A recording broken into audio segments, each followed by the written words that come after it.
All right. Welcome to Temtalk. We are live, and what is even this show? Welcome to Temtalk. It's a podcast about the creature collection MMO, Temtem. I'm your host this week, Presby Kennedy, joined as always by Mr. the one and only. It's Gaijin Buu. How you doing, Gaijin? Hey there, everybody. I'm doing well. I'm doing pretty good. Been playing competitive this week and getting my butt spanked, but doing great.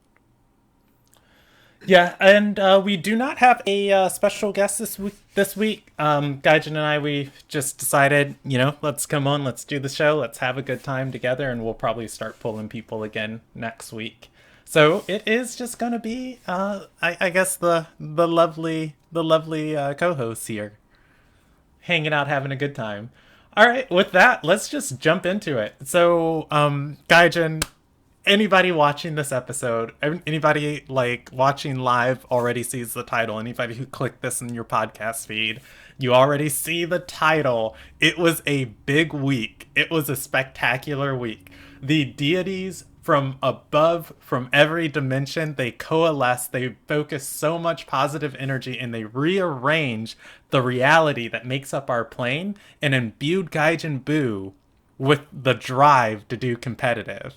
You did some competitive matches this week, Gaijin. And by the gods from above, you mean the Luma crystal that I sold so that I could afford to pay someone to buy me competitive Tems and then level them and TV train them, because the team that I've been having built for me by a leveler and TV trainer who shall remain nameless, Kennedy. Oh, hold on, Um, wait. I think I'm disconnecting. Oh, all right, everybody. I'll see you next week.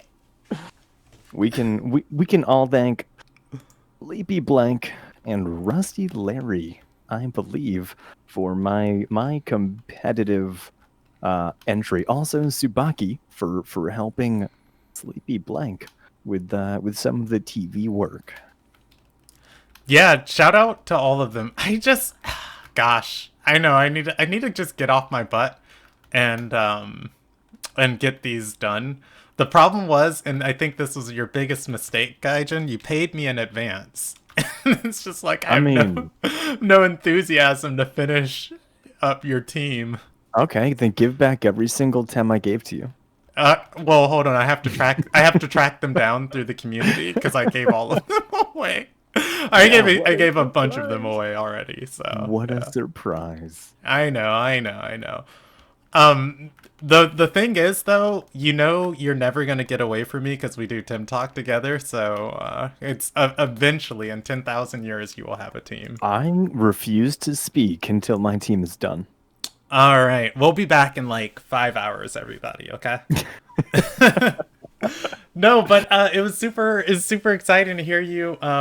You went and did some PvP this week. I actually have the screenshot that you sent me of your placement. Is it cool with you if I show it on stream for the people Yeah, watching that's live? yeah, that's perfectly fine. No, I didn't set up that. I didn't set up that page for three people. You know what? I got this. I Either got way, this. We'll just whatever. It's not a huge deal. yeah. Also, Everybody will just see Discord for a look second. at the sweet Discord. Yeah, I baby. know, right? I know. I My know. I started out at 1,001 TMR after my placement matches, and I got absolutely obliterated by causation during my placement matches. Good lord. That guy literally read every swap, every attack, everything. Thank you for Yeah, cutting off my head again. I know. I'll get it sorted. I'll get this one sorted next episode. We're making baby steps. The last scene is sorted for everyone currently. But for anybody listening to the podcast right now, Gaijin's placement won 7 out of its 10 games and placed at 1,019 TMR. Not. No. 1001. That was I won Oh, six okay. matches or Okay, you however won many. six. Okay. Yeah. And you placed 1,001. Okay, that's still a pretty good placement, though. Yeah. Yeah, I mean I thought placing over 1,000 TMR was pretty good, but but they quickly put me in my rightful place, well under 900 TMR. I'm now sitting at 847 TMR, after some giant assumptions and mistakes. So I have a question. Was there anything majorly, I guess, that like came to your mind of playing on ladder that's like drastically different than like watching or listening to PvP of just like things that other people always make like look easy? It's really difficult. So depending on where you are TMR wise, like people are not always going to make the obvious choice. Um, like 9 times out of 10, or okay, maybe not 9 times out of 10, but like maybe at least 7 times out of 10, when I have my Skunch and Raikan and my, the first Thames out, and they've got a Kinu that I didn't ban, I'm like they're gonna swap it. There's no way they're gonna keep that Kinu in and let me Quetzalino their Kinu. Like it's not gonna happen. So I feel like I'm in a good position. Like here I am. I got this. And then I'm wrong. And my Scunch dies. Yeah, getting that pay to burst. Sad day Yeah, for me. yeah. When I started playing PvP, because like I watched a few tournaments before I actually had a team ready to go, and tournaments, competitive Tim is after you're done with the pick and ban phase, you bring in 5 Tims versus the opponent's 5 Tims. And watching tournaments and people having 20-minute matches or 15-minute matches, where they milk every drop of value they can get from these 5 Tims with pivot swapping and doing everything. Just you would get to like the 7th turn or the 8th turn, and it's like, wow, they still have 4 Tims left. There's like they've so many things left to do and go through this match. And me, when I play, like as soon as I lose 1 Tim, I just feel like I have no pivot swaps, have no options, and it's like, oh my gosh, I have so few resources to do anything. And I guess like that was the drastic thing that I quickly noticed of just like how good play makes a small amount of resources seem infinite, and how bad play can really bring it home that it's just like, nope, you only have 5 Tims.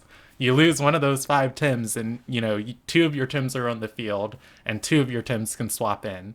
And if you lose one of those, 2 of your Tims are on the field, and only one of your Tims can swap into one of those slots. And it's just like, oh gosh. Yup. Oh yeah. Like man, it's just it's really hard. Like being able to read your opponent, trying to figure out what is the biggest threat during pick and ban. Because I feel like that's a pretty big learning curve. Like, I mean, I mean, obviously, for people that have been playing competitive for a long time or watching competitive for a long time, they understand which ones are, the biggest threats and which ones need to obviously go. But as somebody who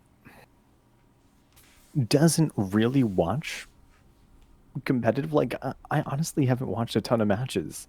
I'll lurk during plus OP streams for support or Subaki, 8-bitten, Silent Kami. Like I'll sit in their streams and I'll watch a little bit here and there, but I've never really listened too much because doing other stuff. Like I'm there for support to chat a little bit, but for the most part, I'm usually like watching Netflix or working, and I don't know, I can't listen to somebody talk and read at the same time, so I can't really do that while working most nights. But yeah. Yeah. I'd like to also say we are going to talk about Plus OP's tournament, the weekly 29 this week. Okay. Or of later in the show, but after much careful research and like concentrated focus, I have determined. We joke a lot about how a friend of the show, Blue Sapphire, says Naga Issei. I've determined that Blue is trolling the community. He has to be. I watched the weekly, and they were commenting a match with Nagai's in You it. say friend of the show, but he's no friend of mine. Well, He yeah, released a we've had Blue Luma on a few Tantaru times. on stream. Yeah, that's when I wasn't here. He might be a friend of yours, but he's not a friend of mine. Oh, He the Luma says Tataru. he says Naga Issei. He released a Luma Tantaru. No respect. You don't diss the king of tater tots like that. Yeah, I was watching a match, and Plus OP was like doing the play-by-play commentary, and he says, "Nagais, Nagais, Nagais, Nagais does this, Nagais does this," and then Blue is like, "And Naga Issei adds so much to this game," and I was like, "He's got to be trolling us. He's just trolling us at this point." You did not say it with nearly enough enthusiasm. Naga Issei had so much enthusiasm. But yeah, it was a fun watching the Plus OP weekly. So I wonder if we'll touch back on the subject of PvP. We might. For me, what I was up to this week in game, I just tackled my radars last week. I got a come on, think. Oh, I got a Raber radar. And I actually ended up unfortunately not finishing it. I got to like 350. I What? was doing it Are you for real? I was doing it Sunday night, and I was tired, and I was just Why? like, Why'd you wait until Sunday night? because I don't make good decisions, Gaijin. We're just gonna Yeah, leave it like at playing that. World of Warcraft. I don't know what you're talking about. I honestly Um, have no idea what you're talking about. This mhm. is a Tim podcast, Gaijin. I'm gonna need you to focus on the subject at hand, okay? Yeah, I got something for you to focus on. But yeah, I didn't finish my Raper radar. I just did my weekly dojos and went through that one radar. But I did host the Academy. I've been hosting the Academy again every week. And oh my goodness gracious, the students in the Academy, they don't even need that name anymore. They're not students, they're all adepts. They have been kicking butt, and the matches have been so much fun to watch. And we actually have, like, what, our first Academy tournament winner this week. Johnny Vinsmoke won Twitch TV's tournament that she put on this past Sunday. And Johnny Vinsmoke is a student in this season of the Academy. But obviously he's going to be graduating on because they are all kicking butt. So the Academy, huge success, has made me really happy. Can't wait to finish out the season and brainstorm ideas for season 2. Uh, That's super cool. I guess I'll have to join the academy next. And yeah, student boo! Oh my gosh, we can get you to we can get you to 1300 TMR. Like everybody in the academy that's gone, not every single person, but the people who have been like really dedicated to PvP have Mhm. gone from like 900 to like 1300, and Damn, it has been a lot of fun to watch and just like enjoy the growth with everybody. that's really cool. That is really cool. Yeah, that said, how about we jump into the news for this week? And please notice on on the document where I put the weekly reset and I just put link. So I'll pull Perfect. that up right now. Skill, mad skills. All right, here Mm-mm-mm-mm. we go. I'm gonna put it up on stream, and again, thank you, Neko Blocky, for oh, this is the French version. Uh, for Tim Tim France, they do this every week. Oh, they've only got the French version for both of these. Oh no, this is the right one. Got it. Got it. All right, so the reset for November 30th through December 6th. This week in Park, we have a SV week. SV weeks are pleasant for breeders. We have for 2,600 Pansuns, you get 32 Psy cards. We have Volfies at 100% spawn rate with 28 minimum SVs. No egg moves available on Volfi just because Volfi doesn't breed with egg moves. And Rybers in the Psy Park, 60% appearance rates. I believe that's 10% above what they appear at in the wild. And then a minimum SV rate of 28 and a 10% egg move. Ryber doesn't really need its egg move. I think it's got Rampage and like Fierce Claw and Meteor Swarm are a lot better in that slot. But still not bad, not bad. The chance to just get lots of female Rabers, I don't think is lots of female Rabers with good stats is nothing to pass up. Ryber is a super hard Tim to breed.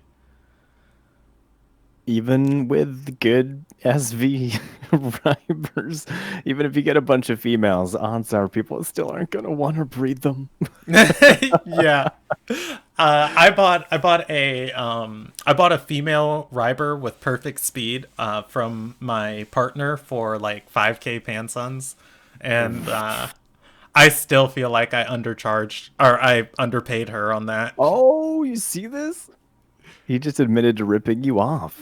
No, no, no. I didn't rip her off. She asked me what I would pay for it, and I told her 3k. Because I'm a cheap son of a gun, and then she wanted to sell it to me, and I gave her 5k off of her debt because she owed me a bunch of Pansons instead. So I gave her a better deal than I would have haggled for with other people. So that's love. That's love and appreciation. But honestly, I don't know. A female Ryber, I think the one she gave me had two stats. Like it wasn't breedable with two stats. Like it wasn't assured I'd get the second one, but just shaved like a little bit off of the percentage, or rather off of the Pansons you'd be paying for the strands. And I think like somebody trying to auction it, whoever would auction off, one SV Tim's, it would probably be worth like 7k Pansons or something. So it wasn't too much of a deal or of a steal. It was a good average. That said, are you going to be going into Cy Park at all this week? I mean, I went to Sci Park last night for the first time in a couple of weeks, and I got myself a Luma Volvir before Sci Park reset, like 20 minutes before Sci Park reset. I was only there for like an hour and a half, maybe tops. And like half of that was just me sitting and talking to Silent Kami in his stream. Like, So, for the most vocal voices of our community that complain a lot, question: is your Volor a real Volor? Because it because it only was, took you 20 minutes to get it. You didn't do the 1,000 encounters, and it's in a green side card, so I don't even know if it counts. You might as well just give no. it to me. I mean, I'm gonna give it away, just not Okay, not to okay, you. okay. I'm debating between giving it away on my stream or giving it away on the next Temtalk show. I'll have an answer by the end of the night, probably. We'll see. We'll see. Okay. Well, I mean, you don't have to give it away on the next show. You could do it for like one of the events we're gonna do on the channel. Not like events, but like one of the streams of just like, yo, come watch the stream, get a like Luma Volor, feel Hmm. loved. Yeah, I Bada mean, I bing, bada boom. could do my normal Is stream that and give it away during Temtalk. is Give it that away quid pro now. quo? Is that Is quid that pro quid pro? quo? Watch No. our stream, get a free No, Luma. I'm Okay. not saying watch our stream. I'm not saying come to our channel, donate donate money, and maybe win. No, no. Whoever donates the most. Okay. Just Okay. kidding. Just kidding. Yeah. I don't know. I don't know what.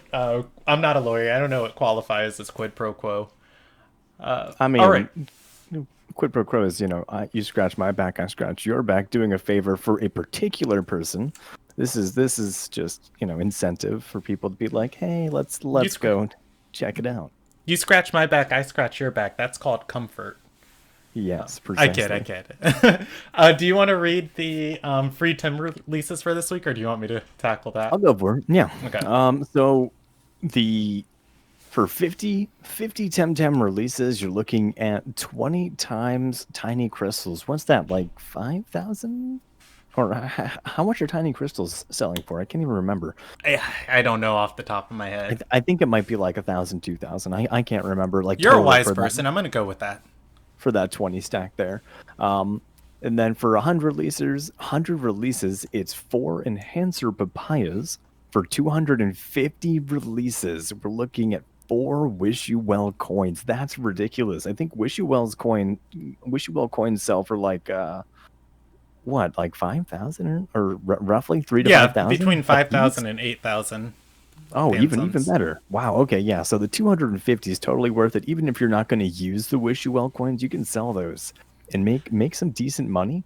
Um, I I tell people all the time to invest in these Wish You Well coins. Like their price is going to keep going down the longer content stagnates. But as well, soon as the they're next island comes brilliant. out, No, I don't even think they're gonna like. I don't even think that the price is going to be affected that much by stagnation because people will buy them and then people will use them. I don't think there's going to be a ton of people hoarding them. So they invented this well, currency that has a perfect burn system. Like they more these these coins are gotten rid of so fast. I agree with you. I agree with you, and that's why I tell people to invest in them because as soon as the next island comes out, every island's going to have a well, and there's going to be a well on Sipanku, and everybody's going to want the Sipanku items, and people are going to be trying to buy other people's coins, and we're going to see the price slowly rise for them. And then the other thing too that we learned about these coins this week that got confirmed, and I should have I should have screenshot this. Somebody sent this to me, and I don't know who sent it, but apparently the this is a theory. This is a theory. Hmm. The coins always, well, not always, they give, most of the time they give pansons when you throw them in the well. Yup. The pansons you get from the coins scale with the maximum level of the highest tim you currently have on your character, because people who have been using these a lot have said that every time they get pansons that is divisible by 58. So when the item Yeah. level, or when the Tim level rises, you're going to get more pansons for using these coins, which means Right. the But minimum value of these coins inevitably is going to rise, which is why I just think it's pretty wise. Like if you're doing market stuff and the Luma market's dead and you're not lucky enough to get egg technique courses and you're willing to invest in the long haul, I think Wish You Well coins are where it's at. yeah, I think they're definitely a good investment. It just kind of makes sense because, like I said, I mean, they made this, but it has its own burn system built into it. Like they're not something like Pansons, which just sit around and sit around and sit around and then get passed around between tamer to tamer, buying different lumas or items or whatever, with no real burn system in place for the currency. So inflation can set in because there could be like 10 billion Pansons or more in circulation, and who knows, like but with this, people are going to want to use these, so they just get deleted as fast as they're generated, or maybe even faster. So I think the value of these is a super good investment, and I think that 250 releases for 4 Wish You Well coins, even if you don't keep them, it's crazy not to. I mean, you're looking at 20, no, sorry, 16,000 Pansons right there. Yeah, not And bad at all. I was wrong. The tiny crystals is 400 Pansons, so don't get too excited. Yeah. And did you get the 430 release one, or did you Oh, mention that yeah. already? Well, the 430 release is a 1 HP telomere hack, which, I mean, it's a telomere hack. If you're looking to hack stuff up, then yeah, it's totally worth it. But if you're not really, then yeah, don't worry about it. It's up there. But you can get them from fishing, which arguably may or may not be faster. Yeah, fishing, just imagine yourself as like Clint Eastwood or somebody in the Wild Wild West and just you feeling lucky punk. Yeah, I That's just got my first 5-5 fish this week, actually. And oh, congrats. I just gave up hope on yeah, my 5-5 fish I got this myself past week. the Lightful Sap Egg Technique course. Oh, that's probably worth some money. That's worth I bet it some probably money. is. I What bet what it learns is. Lifeful Sap as a egg technique other than Saku? Kaku Saku, and I'm not sure. I haven't really looked what else does. I know Kinu and Volfi learn it, but I think they learned that from leveling up. But yeah, Saku stonks, man. Saku stonks are high. I know. Well, Maybe I don't think Tsubaki they're runs high. it. Yes, Tsubaki runs Saku. I don't I think know. they're high, but it's an amazing Tim with a lot of potential that nobody's really tapping right now, other than I'd say Tsubaki, in the upper tiers of Tim play. And then I have a Yeah. student in the academy named Beilong who avidly runs Salad team comps, and Saku is something they dabble with occasionally. Salad But team comps. yeah, I mean that's it. It's Salad. All nature, stall out the game, win the Just game the through attrition. worst. Yeah, and we can thank Mr. Subaki-chan for introducing that. Ban Tsubaki. Yep, let's do Just it. anybody. Friend of the show. I would like to say we like Subaki, but also ban him. Yeah, ban Tsubaki. And let's get into the Koish for the week. The Koish this week is the Water Wind Koish, also known as Wimplump. Worst Whiplum. Yeah, it unfortunately, well, I mean, Wind Koish can probably do some cool things with Synergy Master. What those things are, it doesn't immediately come to my mind, but just why you'd run Winkoish over Whiplump or Tukai, who are both like really amazing in what they provide in anything they do. Potential that I don't think we see enough of from Whiplump. I think Whiplump's a great offensive support. Its ability to hibernate, tenderness, and freeze is just crazy good. And then Whiplump's also really good at just putting out special damage. And then Tukai is like great. Like it has Hydrologist and it has Sharp Brain and it has a water Ooh. typing. And it's just Ooh. like I don't know what world you're running Winkoish over any of those other two options. Oh, somebody in chat said tsunami synergy, perhaps. I suppose. I guess if you're running a freeze team. Well, wait. Yeah, I guess. Tsunami synergy, maybe. If you're running a freeze team, but for a freeze team, I'd still pick Tukai and Whiplump over Koish. But that's just my druthers. There's 1,000 different ways to build a Tim and 100 more ways to build a Koish. I mean, if anybody is listening to Kennedy about this anyway, it's irrelevant because Kennedy's forgot everything that he knows by playing World of Warcraft for the entire week. Hey, I still teach Tim on the weekend. I'm a part-time professor. I But let's jump into the. Do we have another bit of news? Oh, this one I messaged you, Gaijin. Yeah, the next bit of news. Oh, did you want to say anything on the weekly reset before we move forward? No, Okay. no, not really.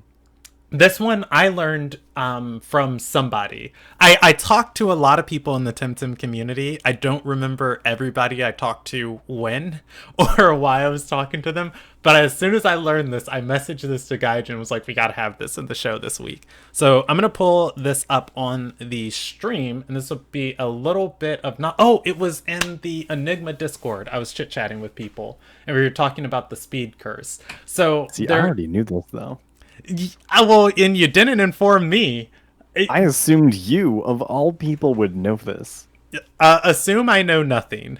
Like, just always start with the baseline assumption. Kennedy knows nothing. How would you teach this to a child? That's where we move forward. So, for the listeners, and everybody, I guess, like, live, there is a there is the I've always thought it was just the myth that feels true, which is the speed curse. Whenever you get a Luma, it always feels like more often than not your Luma has horrific speed and good other stats. When you get a Luma, it has a chance. Well, it doesn't have a chance. It will always have three perfect stats, and then the rest of its stats are randomized, and what stats are perfect are random too. But it always, it didn't always, it most often felt like it got really poor speed, and its other stats were always so good. This week I found out that the other four stats, so you get the three stats that are perfect. The other four stats have a chance to be, the minimum value that can be in those stats is 20, and the maximum value is 50, with the exception of speed, which can range between 1 is a minimum value and 50 is a maximum value. So the speed curse is real because Tim's can't get lower than 20 in any other stat other than speed. So more often than not, you get lower speed because it's the only one that can be lower. That And has so, to roll between all 50 of them versus 30 of them. yeah. Yeah, I had there's a new streamer that on their third day playing, they got a Luma Genki, and her Luma Genki had one speed. And technically, QX asks why. I guess they knew they were going to add in the guys eventually into the game, and that not all Tims would want a maximum speed value. So the chance of having a lower speed Luma, I guess, is just potentially for people to be able to play around with the speed, because once Tim is in its end game, anything you capture can eventually become a perfect. Ideally, they wanted to give out, and this paraphrasing from long ago, they wanted to give out telomere hacks in the end game a lot more freely. So when you catch nearly perfect Tims, you can make them perfect without having to worry much. The thing that was kind of an issue with the group of people that I was talking to was that we keep getting HP and stamina hacks and all the other hacks, and we don't get enough speed hacks when speed is the one that's most often the lowest. So a lot of people right now who are on the precipice of having perfect Tims are just waiting for more speed hacks to be introduced to the game, and like the free Tim weeks and the egg techniques. Egg techniques are the coolest thing. Say that again? I said egg techniques are the coolest thing. Kind of. Oh, egg Kind of. techniques are the coolest, kind of, yeah. Like I feel like they're a really cool idea, but I also feel like it kind of like I don't know, like it hurts value a little bit, like breeding wise. Like, let's say so I hatched this Luma Oshiara was it last week? What I don't remember when I hatched it, but I hatched a Luma Oshiara. Um Just thanks to flex on us, why graceful don't you? klutz. Graceful Glutz. Yeah, actually, it was this one. I named it Graciara. Not that you can see it in this weird window All right, I'll fix it. Kennedy has set up over here. That's like half of my actual screen. But it has the egg move chain heal because it was bred. But just what did you do? Why didn't you just resize it? Like corners. Use the corners and Oh, drag the. okay. Hold on, Oh I my, got oh this. my. I got this. I What are got you this. doing? Good lord. I'm resizing it, Gaijin. Oh my gosh. Just enjoy your Tim talk. I There you can't. I go. can't. I'm watching you struggle. The left side's all screwed up. It's Oh god. fine. It's not. Anybody watching this on YouTube, I'm sorry about Kennedy's inability to make a proper stream. But yeah, so I don't know. I hatched this. It is super cool because it has the egg move and stuff, but like egg technique courses kind of make the value of a Luma having an egg technique less valuable, I feel.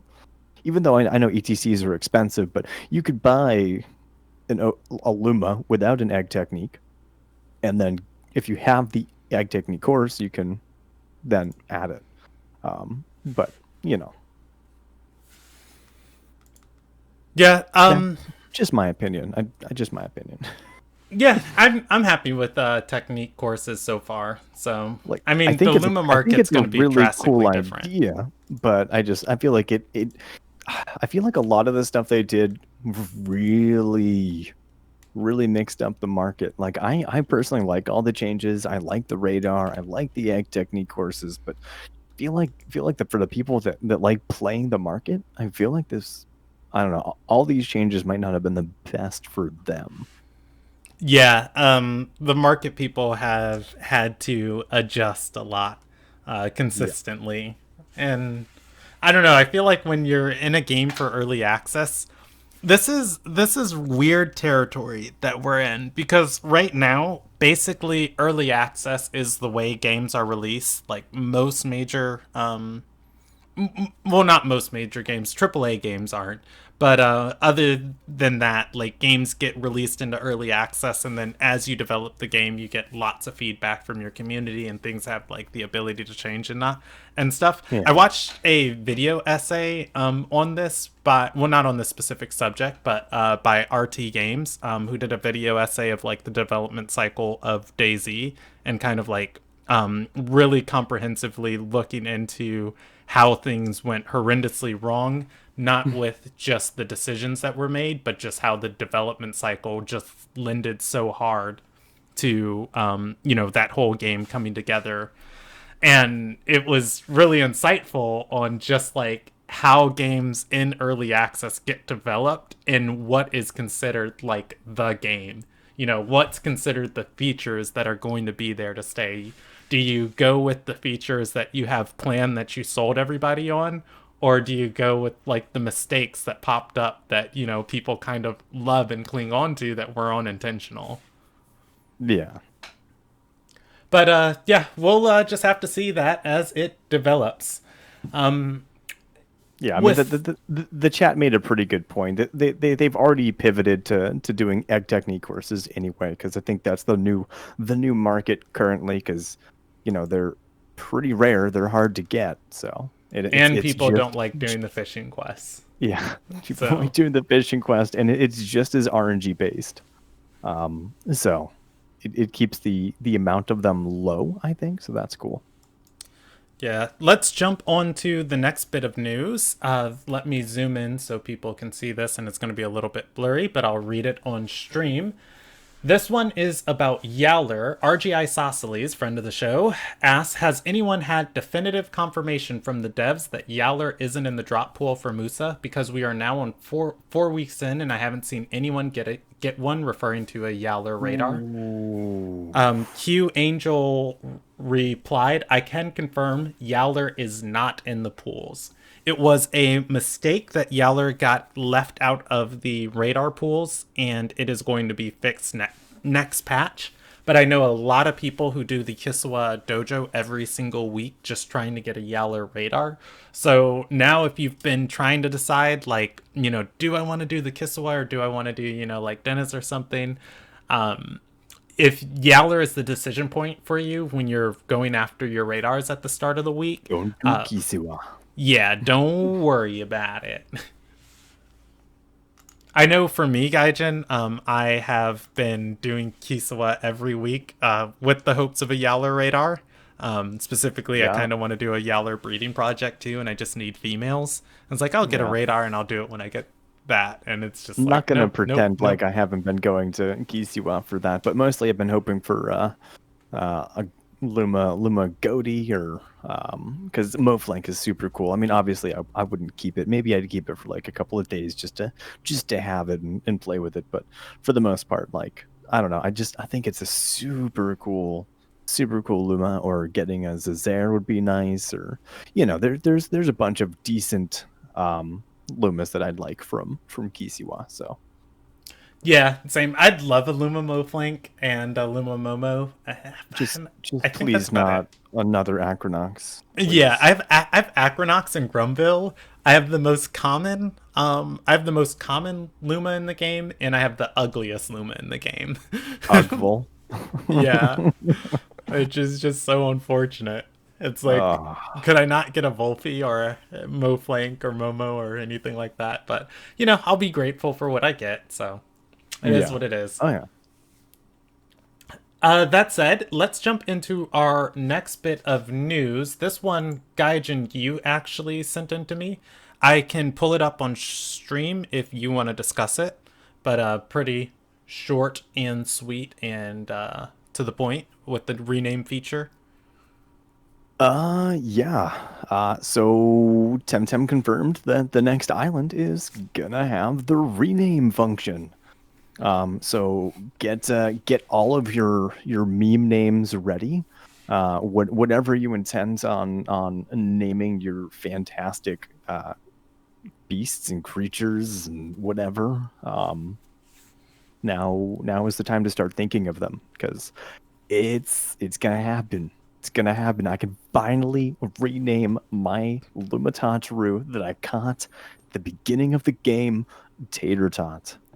Tater Tot Oh, is the name of my mascot. I just I've been so disappointed in myself for not renaming it or thinking of it before it was too late. So for me, yeah. I have been burned by these types of games before, and not being able to like rename until a specific point in the game or something like that. So I always, always, always like when I'm playing a monster collection game and I have the chance of renaming my like companions that I get, I rename immediately. So every Yeah. Tim that I caught, I instantly renamed, which really sucked starting off this game because I was like, that's Punch Monkey and that's Yelly Bird. And it's like I don't know the names of any of these Tims, but now it's Yeah. fine. But I've never really named anything before. And like I started naming Thames because I was giving them away. So the Lumas, I just started nicknaming them because like I know there's always the chance that whoever wins it is probably just gonna sell it or do something else with it, like not keep it. So, if I can hurt the resale value a little bit by nicknaming it something goofy or ridiculous, then I will. Although some of the names that I've come up with have been absolutely fantastic, and the community has helped me come up with some really good ones too, like Sleepy Blank with the nickname for my Genki. And I know that people are gonna argue that Genki's not a bee, and I don't care, but it's a bee to me, and we it's a named it moth. Boo Bee.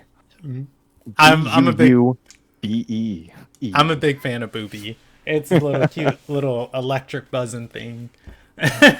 Somebody, our chat saying it's a moth. Genki is the light. It goes to itself. It is lamp. It is lamp all onto itself. For me with nicknaming, the only one I'm looking forward to, I got a bird. I got a grandpa super forever ago. It was like one of the first competitive Tims I acquired. And I was like, I'm going to name this after my friends. And I thought it was a little funny, grandpa naming it Vonlin. And I misspelled Vonlin's name as Volin. Oh And then, no. yeah. And I then mean, I it's as got, boomer as he is, so that's totally fine. yeah, I got another Tim that I was going to put on my team at the same time as we were inviting you to the show, and I named it It's Gaijin Blue. I was going to name it It's Gaijin Boo, but I was like, I misspelled Bonlin's name, and he'll probably be mad if I, make a It's Gaijin Boo and Bolin. So I'll rename both of those Tims to both of your names whenever we get that feature in. So Ah, yeah.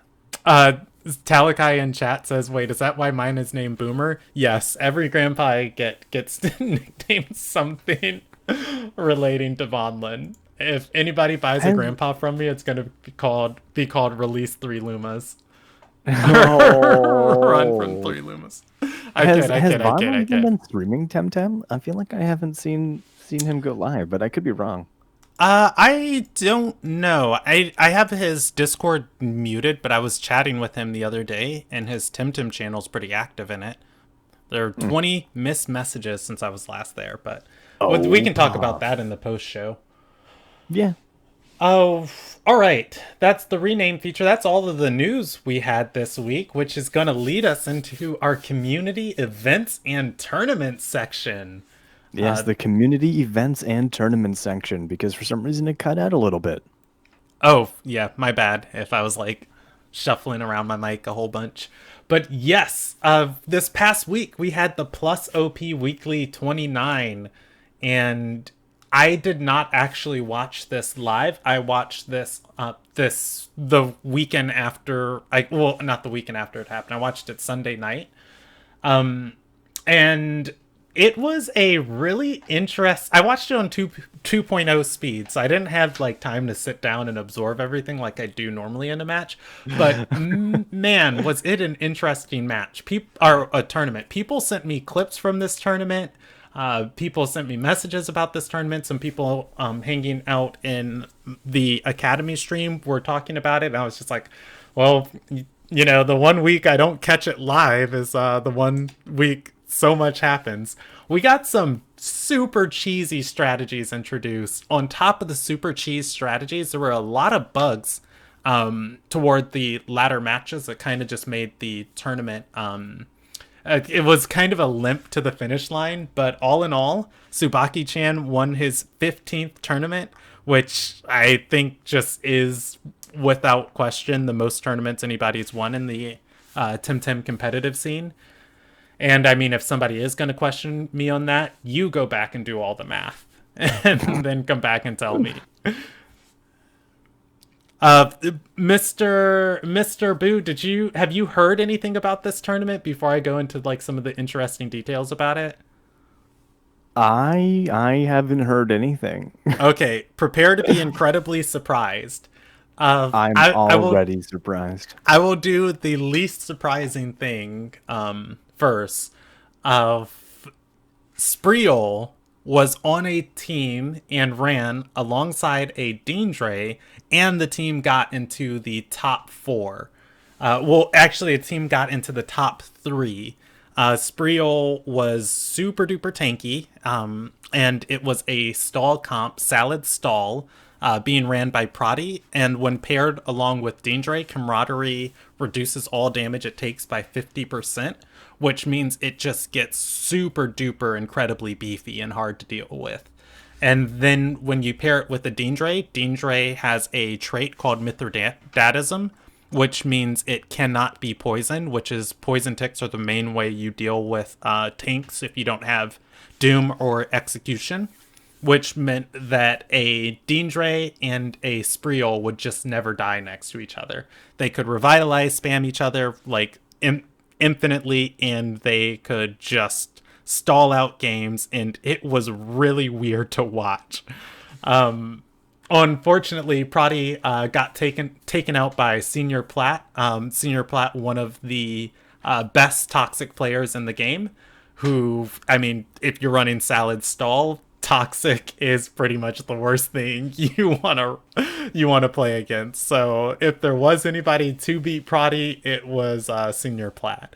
So super duper shocking that happened in the first place. The other thing, I don't know who was running this, but I think it was Gag Bomb that was running this. The other really super interesting cheese that got introduced to the game a few patches ago, we had mirroring fix. The way mirroring, the trait, what mirroring does is when you get hit by a special move, when a Tim has mirroring and it gets hit by a special move, it deals 25% of the calculated damage back to the Tim that hit it, ignoring all, damage resistances that the other Tim has. So, essentially, if you hit a Tim really hard and you deal 100% of their, or not 100%, if you dealt 99% of their life, you deal back 24.8% of the other Tim's life back to them. Mirroring was bugged for the longest time, that if a Tim was knocked out, the damage for mirroring wouldn't calculate. because the trait didn't have an opportunity to proc. That was confirmed a bug and fixed a few patches ago. So now what happens is if you knock out a Tim and you deal 100% of its life, the other Tim takes 25% of its HP. But if you deal over 100% of its life, whatever that calculated damage is, no matter what it was, the mirroring still applies it to the other Tim. So Gagbomb introduced what he titled Trap Card to the game, which was a 1 HP Gaialis with one special defense. Or it was a level 1 Gaialis with one special defense, and its whole purpose was to swap into an Undermine or any big hitting special technique, take as much special damage as possible, die, and deal all of it back to the other Tim. Because the damage calculation would go so over and far beyond, just Oh dealing 100% of its HP. my God. Yeah, so the Gaialis swapped into a Undermine, and normally you get tickled by the mirroring damage. It's a trait you can mostly ignore because it's like, oh, I dealt 70% damage to you, and I took like 10% or whatever that would be, and or 15%, and it's like, yep, fine, I don't care.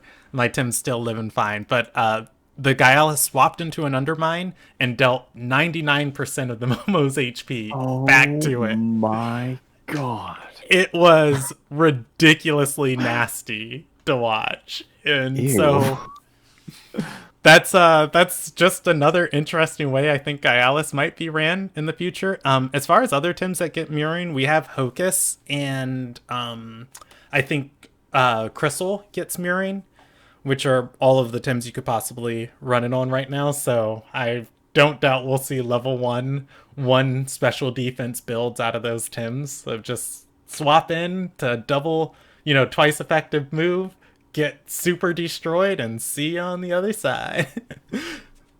Thanks for killing My that Tim for me. It's Lord. basically a very interesting version of Fainted Curse now. That's just so ridiculous, though.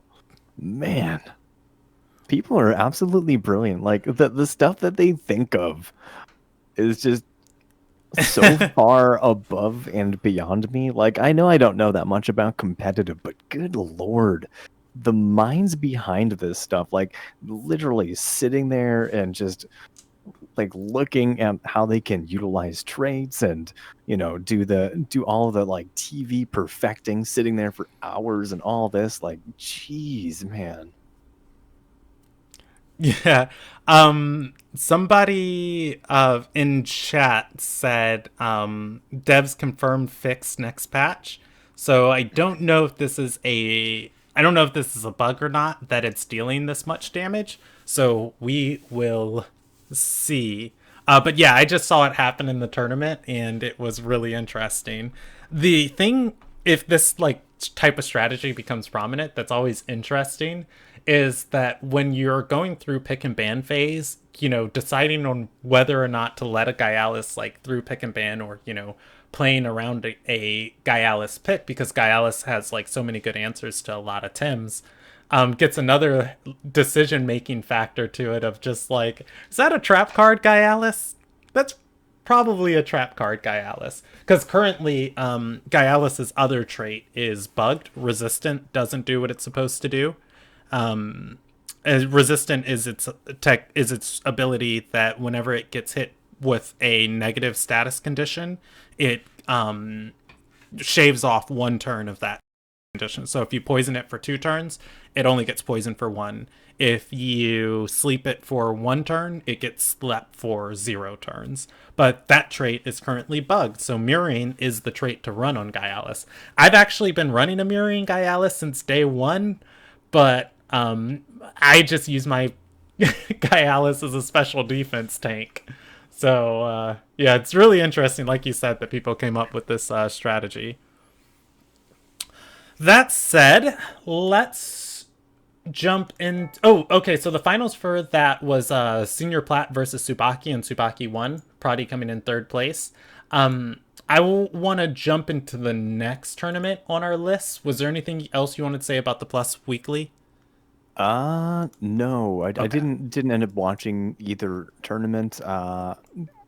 Sabers is way too early for me to even consider watching or participating in. And of course, I just I don't know. Eventually, at some point, I will go and start like going back and watching these tournaments because I would like to see some of the moves that more adept players are making. So no. Yeah, it was a lot of fun. So Sabers actually I watched this morning, and again I watched it on 2x speed, so I didn't have time to absorb like every aspect of the tournament. But there were lots of academy students. I have the brackets up on screen right now. There were lots of academy students in this tournament, which just made me so happy because that was the goal of the academy, was just like every time we have these tournaments, we have probably the same pool of about, I'd say about 70 or so competitive players that show up to these events. And you normally you're picking about 30 names out of that same pool. And the goal was, if we could just increase that pool by like 10 to 20 people, our competitive scene would get so much more diverse as a community. And we didn't hit that many, but there were a lot of academy people that were participating in this tournament, which made me really happy. And if we follow the brackets, Johnny Vinsmoke versus Causation was the or Johnny Vinsmoke versus Causation was the final grand finals match, with Johnny Vinsmoke finishing or taking the match over Causation. I paused this because as I was watching it, it ran into Oh, no, I remember why I paused this. My boss called me and I never finished it. So I'm currently on the semifinals, so I haven't seen the grand final match, so I can't comment anything on that. But yeah, the match. I can comment something on that because I got destroyed by causation. I mean, I know nothing about competitive, and I have zero clue what I'm doing. But all I know is, gosh darn, GG's Johnny, because causation read every single swap, every single attack, literally everything I did. He played the exact answer for. Like, it was insane. It infuriated me so much at the time. Like, it was just wild. Yeah, that can be like incredibly frustrating. I have this. Well, I don't have this player. I had this player when I started streaming and doing competitive on stream, and it's just like a testament to the people playing all around the different TMRs. I kept queuing whenever I was like streaming, or on stream. I kept queuing into like the same player, and these were always like the hardest fought matches of my life. And I was just like, man, I'm only at like 1100 TMR or 1200 TMR at this point. Like, what is going on? And I didn't want to be mean. It's like, is this guy stream sniping me or what? And then we both entered into Plus OP's tournament, and I wasn't streaming or anything, and we got queued into each other. I was like, okay, whack, and then and the the random pools, and then like 3 nights later, I was hanging out with my partner, and I was like, I'm gonna do some competitive Temtem. We're not talking much right now, just play in the background, and first match I queue into is like him again. I was like, well, he's definitely not stream sniping me. Definitely just a super good player, and definitely just going like ham. And we were basically just crabbing each other, keeping each other down at Yeah. 1200 TMR. You win, I Like, win. You win, I win. You win, I win. I mean, I'm not gonna say like for like a little bit. I'm like, man, to to be making the right move every single time. Like, is he maybe watching? But no, he's not. He's just that good. He's just been playing competitive a long time. Yeah, And Causation. I see his name a lot in the community. I thought, like, when you mentioned him to me, I thought he was a streamer, but like, no, yeah. he's been playing comp more. He's been playing comp longer than I've been streaming, and I've been streaming since like February or something. So yeah, he just knows. The You know, all-seeing eye of Sauron. you start to get that spider sense, and once you see team builds and you know what the teams are designed to do, you know how to counteract them and how someone's going to play them, I imagine. So, Yeah. and sorry to take it off course No, from no, it's fine. the tournament there for Saber, but I just super impressed by Johnny there because I had such a hard time. Like I went 3 matches before versing causation, and I was like, win, win, and I'm like feeling good, like, oh yeah, this is awesome. And then all of a sudden causation's like, nah, let me show you how this is done. What I You can kind of tell what the ladders or what the algorithm's trying to do with you. I like looking at after like I'm done with the match. I like looking up my opponent and looking at like what their TMR is currently at, because you're either getting queued into people, high above your TMR range because nobody's like there, high or low because nobody's there, or you are, the algorithm thinks you should be higher or lower and is, pushing you in one of those directions, or you're Yeah. queuing against somebody who, the algorithm thinks you're equally skilled as. So like that's one of the things where like I'm never super bitter about my losses, of just like, oh man, that person played really well. If I would have did this or this or this or this, I like would have won. It's like, well, the algorithm thinks I should be playing against that person who beat me. So, I can't at all, at the end of the day, I can't feel bad about this, that the algorithm thinks, I should be a better player. So, Yeah. No, I mean it definitely. I'm not gonna. So I've never been a graceful loser. I have you been a I graceful klutz before? I kid. I mean, not as much as the actual klutz, but damn. No, like I've never been good at competitive style games. I've always gotten really mad. Like, okay, not as mad as a lot of people, but playing like Mario Kart or just anything that I'm versing another person in, FPS games, things like that. Like, I get so mad. And generally I have something else to blame, but in this game you have nothing to blame but yourself. There's no RNG, there's no chance. It's all skill and a little, and I'd say it might be Well, equal much parts luck, I because I would counter that. And I agree with the sentiment, but in the inverse, you can blame yourself of like, man, I should have did this better. I should have did this better. But Mhm. sometimes the people you play against are really good at this game, and it might not be that you did anything wrong. It's that, They you're just playing played against better. somebody who's like much better than you, and then you've got to get to like the next tier of like, okay, I played Well, against if somebody you who. can't do everything right and still lose because somebody's better. Like, that's not really how it generally works. Like, I mean, I guess you could have played right, but they had a better team or better build or better pick or better band. But it all comes down to not making a right choice somewhere, I think. Well, so this is why I say that, because if there is, when Gaialis was in the meta, this is where I'll start. Gaialis was one of the strongest Tims in the meta. No, you know Hmm. what? I have a better example. The win Okay. meta. The win meta was super difficult to deal with. But the win meta was 100% predictable.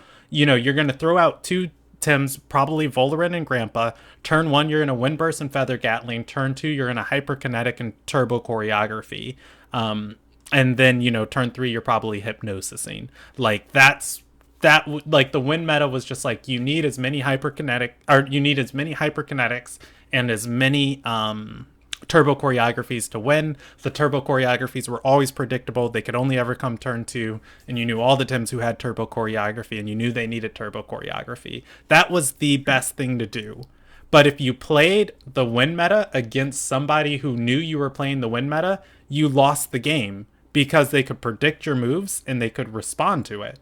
So you could make the best possible plays you could make, but if somebody knows you're going to make those plays, then it gets into the wonderful aspect of PvP where it's not that you made wrong decisions there, it's that your opponent knew you were going to make the wisest decision you could make in that place, where it's just like, oh, he's going to swap Kinu out this turn, so I should Quetzalino that, but he's got a Grumper in the back, and my Quetzalino's going to hit half effective on that Grumper, but if I Fierce Claw this other Tim right here, it's going to hit for neutral damage, and I get to save my stamina, and, I can Quetzalino something else next turn. There's no way Kinu stays in against my Raiken. So if your opponent knows that there is no way the Kinu stays in against the Raiken, it's now a Texas Hold'em bluff and call system of just like, okay, I know the most effective thing for him to do is not to Quetzalino my Grumper, because I'm going to switch in Grumper here, and he's not going to Quetzalino this slot because he doesn't want to waste the stamina. But if this slot doesn't get Quetzalino and Kinu stays in, I have Hypnosis Control next turn. So Yeah, I'm going to leave my like Kinu in. me. Yeah, exactly. And it's like it's not wrong to save the stamina and not push out that slot, but if your opponent is thinking at the next level of you, then it's just time for you to elevate to the next level, because that thought process is right of just like, I don't want to Quetzalino in there, but then you have to start thinking of like, what's my opponent thinking? And I don't think there's wrong and right decisions of like when you're trying to read a complete stranger who you've just known for the past like 10 minutes on ladder, where it's just like, Yeah. I'm trying to understand your play style and I'm making predictions here, and sometimes those predictions don't work out, but as long as you have like the right thought process going into those predictions, you improve upon your thought process. You don't like, There's a tear it down. reason. There's a reason why wisdom generally comes with age. Like, it comes through experience. You learn a lot as you go, and you're definitely right. I still feel like there is room to also, blame yourself a little bit, not in a bad way, but to push yourself and I acknowledge can some get mistakes behind that. that you've made, because odds are you probably made a bad call at least once, a bad switch, a bad cage, a bad something. And as long as you're blaming yourself in a constructive manner and trying to learn where you were at fault or where you could have done something better, I feel like Yeah, I can agree with that. The thing ultimately that what I I think just is just, it comes down to,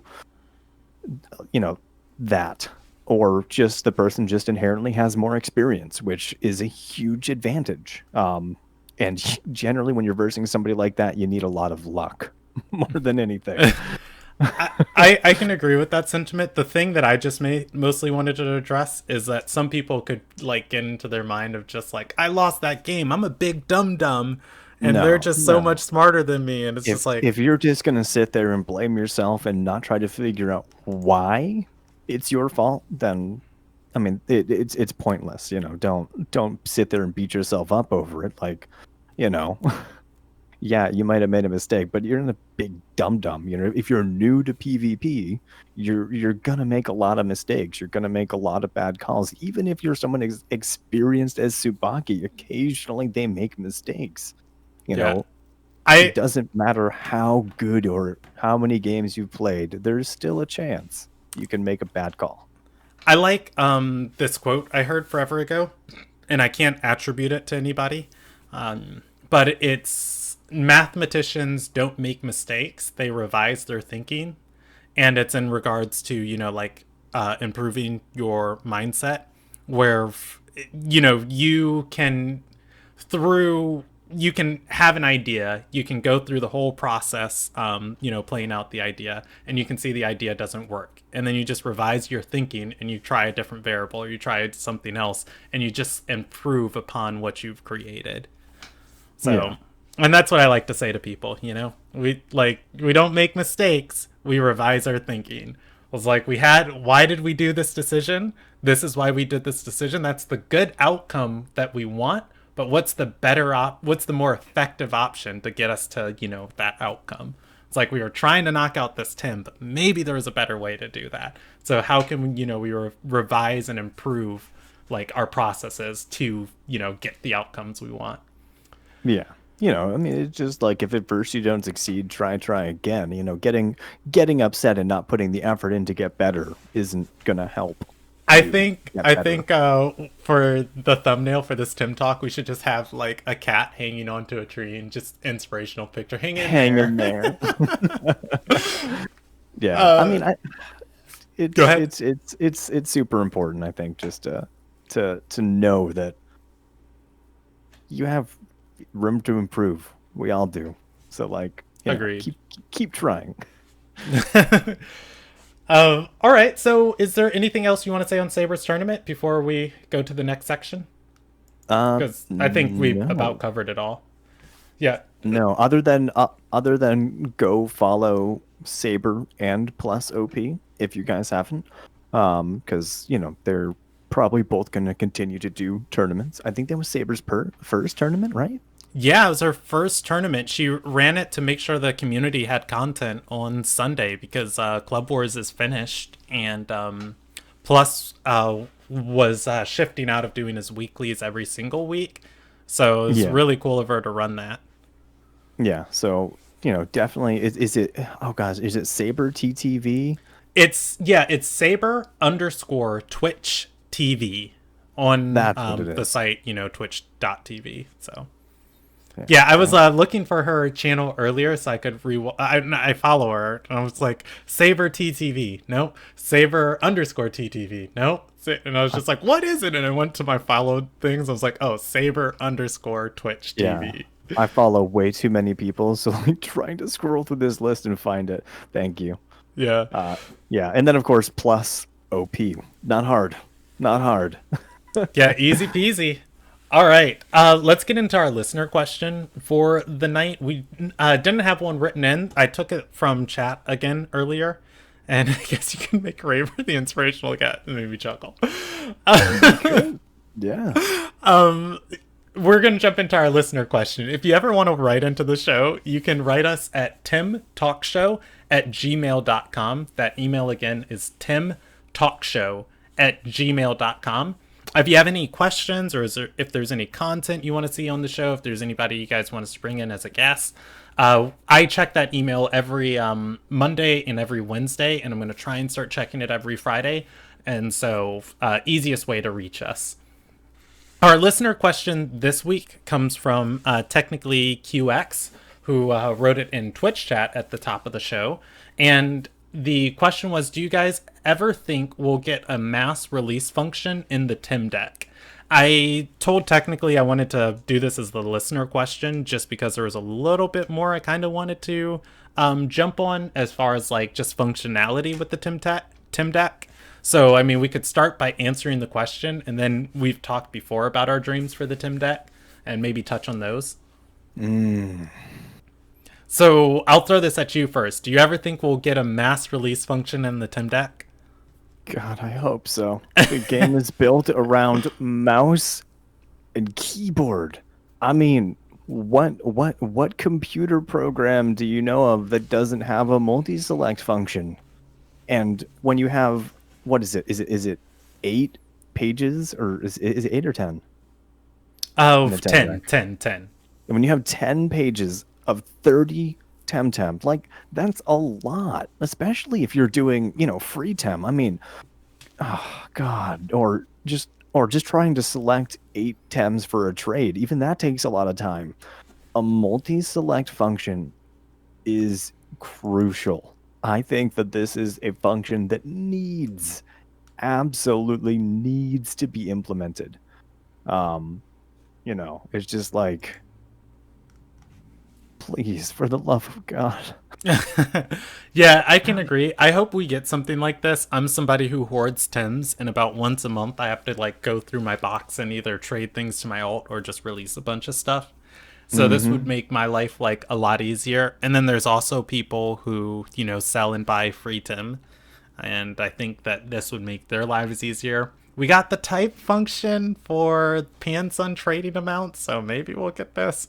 But I think this would be like a little bit harder to code in, just because like I don't know what it would take to do a multi-select type, like not even talking about mass release, like just to be able to select two different things, because everything is like so built around the cursor, and like the boxes and the slots. And so I think multi-select, multi-moving Tims, that might be the first thing we gotta tackle first. But that would be, I would like the mass release, but I think the Tim deck in general just it's probably one of those things they coded in like early access, or well, of course we're in early access now, but before the game was like released, that once they got to a larger audience of people, that the coding, while good for a small number, probably needs to be expanded on. And the thing that I think about this is like when they rebuilt the chat system from the ground up, when it's just like, yeah, it's This, just an I think, MMO. is one of the things they need to rebuild from the ground up.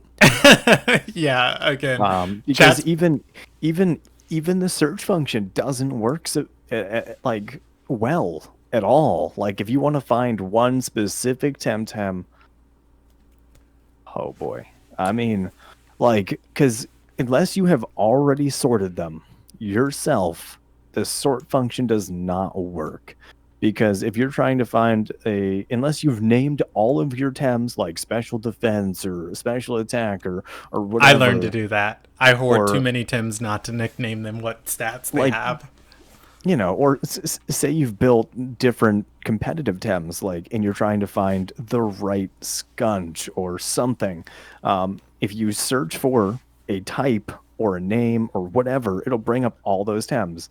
But as soon as you click on one and you try to press Q or E or RB or LB or whatever button your controllers have, it breaks the search. Automatically the sort is broken. It no longer takes into consideration your query. It just breaks. It doesn't exist. It's there for you specifically to select one Tem. Like if you back out, sure, the sort stays, but you have to click on the Tem, details, back out, click on the next Tem, details, back out. When realistically you should be able to use Q and E to go back and forth between all the sorted Tems, but no. So hopefully that's something they can fix when they rebuild the whole system. Yeah, so I explained, or rather, I said it's something that we need and I hope we get, but let me tell you why I don't want it anytime soon. Do you remember how long it took them between the competitive patch where they released, the rank ladder, or when they released spectator mode, and the next major update to the game when they implemented chat? Like that Mm. was so incredibly long, rebuilding that feature from the ground up. And Oh yeah, for sure. I don't want that. Like give me Sapanku, Well, give me the good Arbery, news give and is then build it later.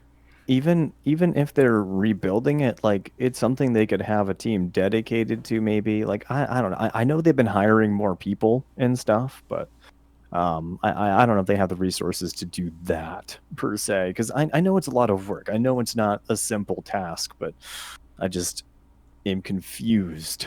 I am confusion as to why these things weren't really considered. Um, Yeah, personally, it's constantly improving upon itself. Maybe that's a topic. Maybe we can do like a non Tim focus episode and just talk about like the nature of early access games and what goes right and wrong in them. And like I don't know, maybe that's a topic for the future, because it's like one thing to say, it's early access, but then some of the stuff I agree with you of like there are core features of the game that definitely need to be addressed. yeah. One I go back and forth on, and this isn't related to the Tim deck, is accessibility features. Whereas right now, people with physical handicaps and people with physical handicaps and people who are colorblind have a issue playing Tim Tim, just because of there aren't systems in the game immediately to address that, which isn't something in early access that's like at the top of your priorities. But I guess they didn't expect Tim Tim to blow up like it did. But when it sold like hundreds of thousands of copies opening week, and I think it broke 1 million copies its opening month. I don't know when they broke 1 million copies, but that's neither here nor there. It Yeah. You then have to start thinking like, oh man, we're hitting a huge audience, and there's some core aspects of the game that just kind of need to be there for everybody. Oh So, yeah, and for that's sure. like one of the early access things of like, how do we, what do we focus on? Because there's so much that does need our focus. And that's not a topic that I think either of us can answer, but it would be something fun to kind of like do a thought experiment on. I think it'd be pretty cool. But yeah, so thank you, technically QX, for that question, and I hope we get a mass release function in the Tim deck.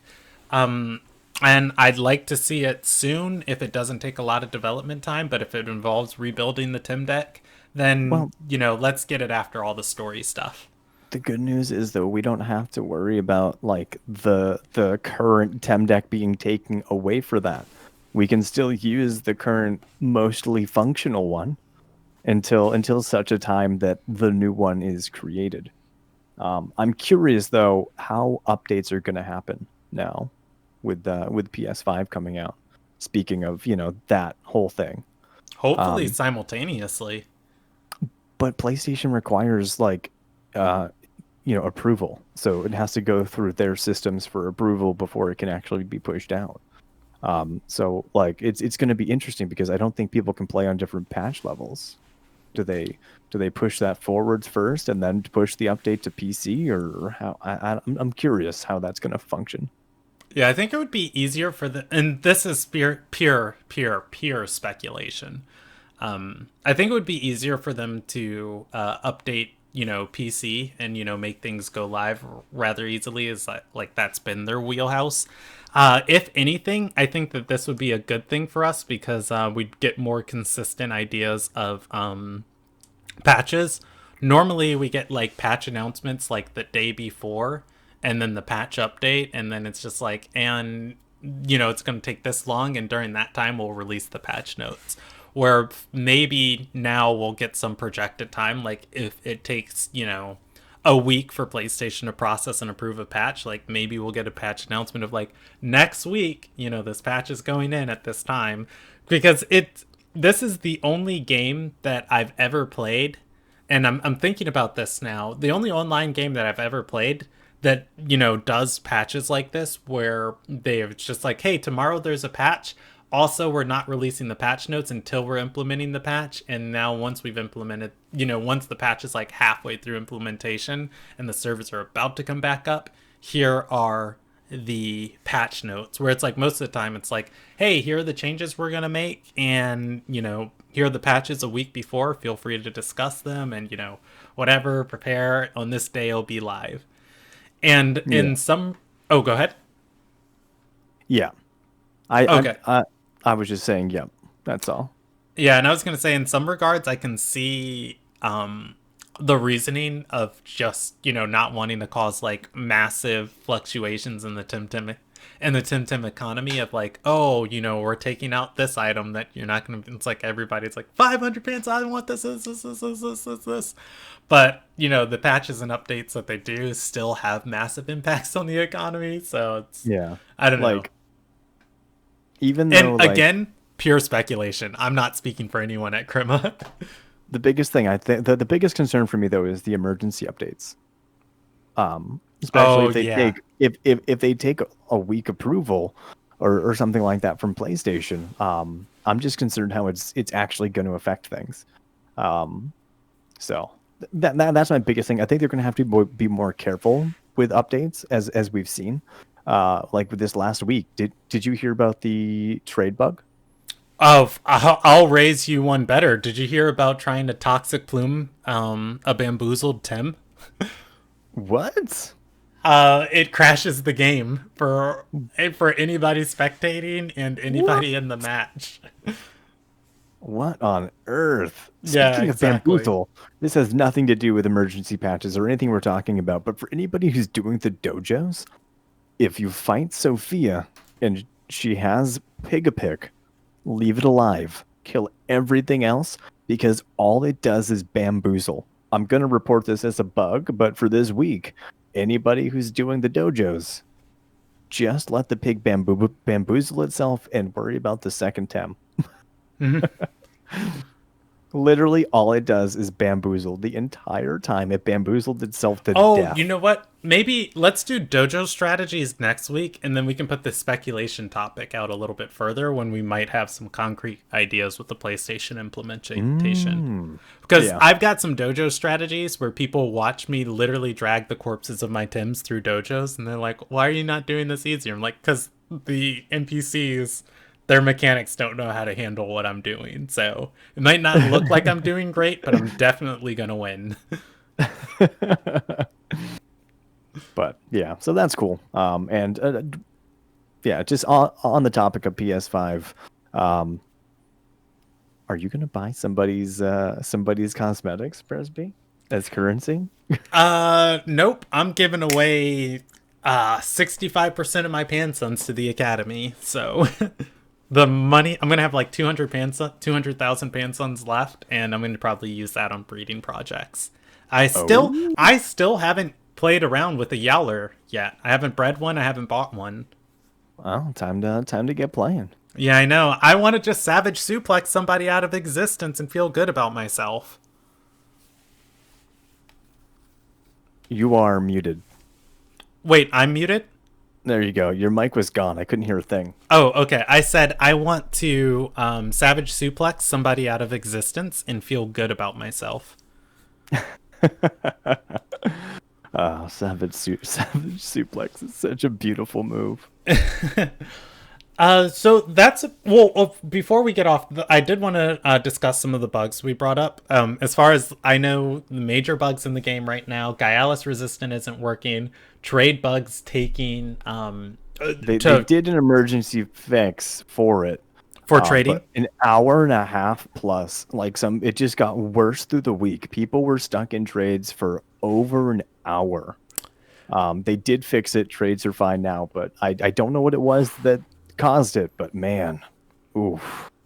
Yeah, I remember Huron Crane at the start of the week was trading me my share of the winnings from Club Wars, and it was just like in start of the week, this last week obviously we're talking about, and it was like a 5 minute wait. And so like when people were just like it's taking 30 minutes, like what are you talking about? It took me like 5 minutes, and yeah, it just got worse and worse and worse and worse and worse. So that's good to know that Yeah, it's fixed I now. had fairly good luck with trades. They didn't take me too long, and when I had made a couple of trades, but because I did a trade with Gag Bomb and I traded off some stuff to Grace and Blank. So All right, so let's jump into our closing and plugs. Thank you everybody for watching. We are going to do our turn 30 after this and then our post show. But we are going to be ending up the show here. That's all we had planned for tonight. I've been Presby Kennedy. If you enjoyed Temtalk and you enjoy us, you can watch the show on its own Twitch TV channel when we record it live on Monday nights at 9:30 p.m. Eastern Standard Time. And that link is twitch.tv/temtalkshow, all one word. Twitch.tv/temtalkshow. I myself, I am a content creator who does my own thing. I play random games on my Twitch channel sporadically. I used to stream like live every morning, but now I just play whatever whenever I have like a lot of free time. But I live stream D&D on the weekends consistently, and I also upload that content on YouTube. And my social media links and Twitch and YouTube links are Presby Kennedy, PresBkennedy. Gaijin Buu, what are you up to, and where can the people find you? I am easily found pretty much everywhere at its Gaijin Buu, GAIJINBUU. I stream a lot of Temtem. I've been doing a lot of competitive this past week. I do stream some other games as well. Sea of Thieves, Destiny 2.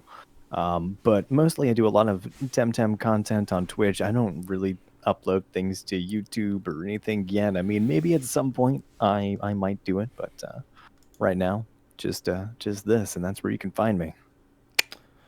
All right. So let's jump into our turn 30. I was going to take the turn 30 this week, and it was Black Friday this past weekend in the US, which is like a major shopping holiday, and then Cyber Monday today. As such, Steam had their huge sale this weekend, and I wanted to talk about the games that I picked up. I am a big fan. I'm an okay fan. I'm a medium-sized fan of the series. It's called the Tales of series, and they are these Japanese, well, not turn-based, but they're these Japanese RPGs that are like anime cell Absolutely shaded graphics. gorgeous. Yes. Beautiful games. And like the big thing that they purport that they like sell these games on is that they have like an upwards of 80 hours of just narrative gameplay of just going through the story, they tell these huge expansive stories that, are just so involved and so around every corner there's a twist and there's something interesting and there's always a memorable cast of characters. Just one sec on that note there. If I remember correctly, they're not all interconnected, right? Because there are a lot. No, of them. they're all separate worlds. Yeah. Okay, cool. So you can pick up any game without having to worry about previous story and getting caught up, which I think is super cool about the Tales of games. Yeah, they're each their own narrative, which is like fantastic. But yeah, I have very fond memories of playing Tales of Symphonia and Tales of the Abyss as a child.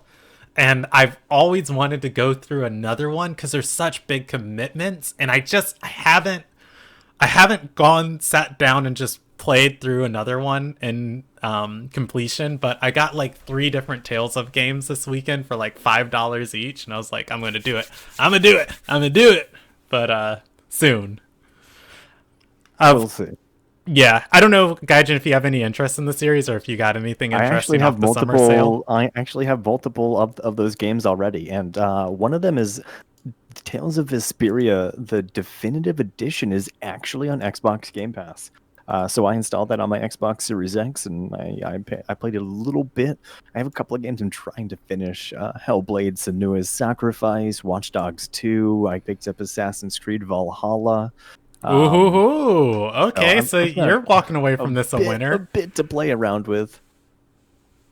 So, yeah, a lot of good stuff on sale. All right, so that's where we're gonna end up our show today. Thank you everybody for watching, and we are going to end the recording here as soon as I get the music up.